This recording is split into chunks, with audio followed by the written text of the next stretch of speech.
కృష్ణా జిల్లా కొయ్యగూరపాడులో విచిత్రమైనటువంటి ఘటన చోటు చేసుకుంది. ఓ ఇంట్లోకి చొరబడిన దొంగ బంగారాన్ని కాజేసి మంచం కింద దాక్కున్నాడు. దొంగ కదలికలు గుర్తించిన యజమాని అప్రమత్తమై ఇంటి తలుపులు మూసివేసి స్థానికులను పిలిచేందుకు వెళ్లాడు. అంతలోనే కిటికీ అద్దాలను పగలగొట్టి దొంగ పరారయ్యాడు. ఘటనపై పోలీసులు కేసు నమోదు చేసి దర్యాప్తు చేస్తున్నారు. నేను లోపలికి బెడ్రూమ్లోకి పూడుకోవడానికి వెళ్ళిపోయాను. వాళ్ళకు 9 అయ్యింది ఉన్నాయి. ఈవేమో అంట్లు తోముకుంటాను బయట. నేను మందులు వేసుకున్నా మంచం వెళ్ళి పడుకోకపోతే మంచం కింద ఉన్నాడు అతను.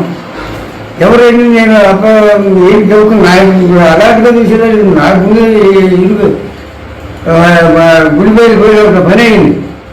ఎవరు పిచ్చగా అరిచి కేకలేశారు. అది మంచాన్ని తల్లి లేపి వదిలేసి నేను బయటకు వచ్చేసి తలుపు జడేసేసాను. వాళ్ళు అటు నుంచి అద్దం పగలుకుంటున్నాడు, బయట పడిపోయాడు. అది జరిగింది. నేనేమో ఈ తలుపు గారు ఈ తొలుతాడేమో నేను తలుపు గారు ఉన్నా. ఈ లోపల ముసలం గారి ఇల్లు అమ్మని గ్యాస్ వచ్చింది.